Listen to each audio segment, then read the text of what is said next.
Di dunia yang seharusnya aman bagi anak-anak, kadang justru tersembunyi bahaya yang tak terlihat. Bukan dari orang asing yang menakutkan, tetapi dari orang yang justru sangat dikenal. Seperti kisah yang dialami bocah 11 tahun asal kota Makassar ini, yang dibunuh oleh dua remaja yang dia kenal karena obsesi ingin cepat kaya. Dia adalah Muhammad Fadli Sadewa atau akrab dipanggil Dewa. Usianya baru 11 tahun, masih duduk di kelas 5 SD. Badannya kecil, wajahnya polos, tapi hidupnya jauh lebih berat dari anak seusianya. Sejak umur 8 tahun, Dewa sudah terbiasa cari uang sendiri. Sepulang sekolah, saat anak-anak lain bermain, Dewa justru berdiri di pinggir jalan menjadi juru parkir.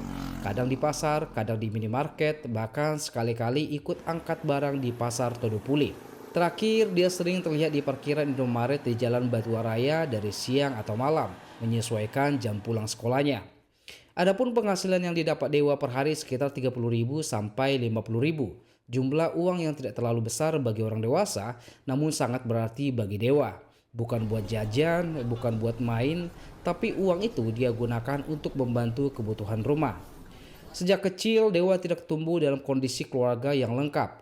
Ibunya sudah lama merantau ke Malaysia, sementara Dewa tinggal bersama ayah dan neneknya. Di mata orang-orang yang mengenalnya, Dewa disebut anak yang sopan, gemar membantu meski tanpa imbalan. Tidak banyak menuntut, dia juga tidak banyak mengeluh. Tapi diam-diam, dia melakukan sesuatu yang bahkan orang dewasa pun belum tentu sanggup. Singkatnya, Dewa hanyalah anak kecil, tapi tanggung jawabnya jauh lebih besar dari usianya.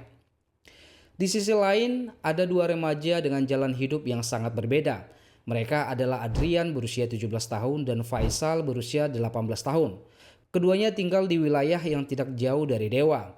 Tapi yang membedakan bukan tempat tinggal, melainkan apa yang mereka lakukan. Jika Dewa menghabiskan waktunya sekolah dan mencari nafkah, sebaliknya Adrian dan Faisal menghabiskan waktunya di dunia maya. Dan dari situ pula semuanya bermula. Suatu hari Adrian menemukan sesuatu di internet, sebuah situs gelap yang menawarkan jual beli organ manusia dengan harga fantastis, miliaran rupiah. Tanpa penjelasan jelas, tanpa bukti nyata, hanya sekedar janji. Bagi kebanyakan orang, itu jelas terlihat sebagai hal yang tidak masuk akal. Tapi bagi Adrian, itu terlihat seperti peluang. Merasa ini adalah kesempatan, Adrian tidak mencari tahu lebih dalam, tidak mempertanyakan kebenarannya, tidak ada filter dan tidak ada pula bimbingan. Yang ada di kepalanya hanya satu, yaitu cara cepat untuk jadi kaya, meski di usianya yang sekarang belum pantas mendapatkannya. Obsesi itu tidak hilang, ia justru tumbuh. Selama hampir 1 tahun pikiran itu terus dipelihara, sampai akhirnya dia mulai percaya bahwa semua itu nyata. Dan di titik itu Adrian tidak sendirian, dia mengajak Faisal. Keduanya lalu sepakat hingga mereka menemukan target, yaitu Dewa. Hari Minggu 8 Januari 2023 sekitar pukul 5 sore, seperti biasa, Dewa berada di depan minimarket menjaga parkir. Lalu Adrian datang menggunakan motor. Adrian dan Dewa saling mengenal, tidak ada rasa curiga. Di sana Adrian menawarkan sebuah pekerjaan kecil dengan imbalan uang Rp50.000. Tidak ada ancaman, tidak ada paksaan, hanya tawaran sederhana yang bagi Dewa sangat berarti. Tanpa ragu, Dewa menerima tawaran Adrian dan ikut bersamanya. Dan itu adalah terakhir kalinya Dewa terlihat hidup pada rekaman CCTV minimarket. Di sebuah tempat yang sudah mereka tentukan, semuanya berubah. Tanpa peringatan, Adrian dan Faisal mencekik leher Dewa dari belakang. Kemudian membenturkan tubuhnya ke tembok sebanyak 3-5 kali hingga akhirnya Dewa tak lagi bergerak. Setelah itu mereka berdua kembali mengunjungi iklan situs itu dan memberitahu sudah melaksanakan pekerjaannya. Mereka menunggu berharap ada respon, tapi tidak ada apa-apa, tidak ada pembeli dan tidak ada pula transaksi. Yang ada hanya kenyataan pahit, semua itu hanyalah ilusi. Mereka lalu panik dan membuang jasad Dewa di sekitar waduk Nipa-Nipa dan pulang ke rumah masing-masing seolah-olah tidak ada terjadi apa-apa. Pada malam itu keluarga Dewa mulai cemas. Biasanya meski pulang terlambat, Dewa tetap pulang. Tapi kali ini tidak. Dewa tidak kunjung kembali. Keesokan harinya kecemasan berubah jadi kepanikan. Ayahnya melaporkan ke polisi pada pagi hari tanggal 9 Januari 2023. Laporan itu langsung ditindaklanjuti. Polisi kemudian menyisir lokasi-lokasi terakhir yang didatangi Dewa. Saksi-saksi diperiksa dan satu petunjuk penting ditemukan, yaitu rekaman CCTV. Dewa terlihat pergi bersama seorang remaja menggunakan sepeda motor dan wajah mereka terekam jelas. Dan dari situ pula identitas pelaku mulai terungkap. Tidak butuh waktu lama, Adrian dan Faisal ditangkap di rumahnya masing-masing. Keduanya diamankan di hari yang sama. Tapi satu pertanyaan masih menggantung, di mana Dewa? Jawabannya datang dengan cara yang paling menyakitkan.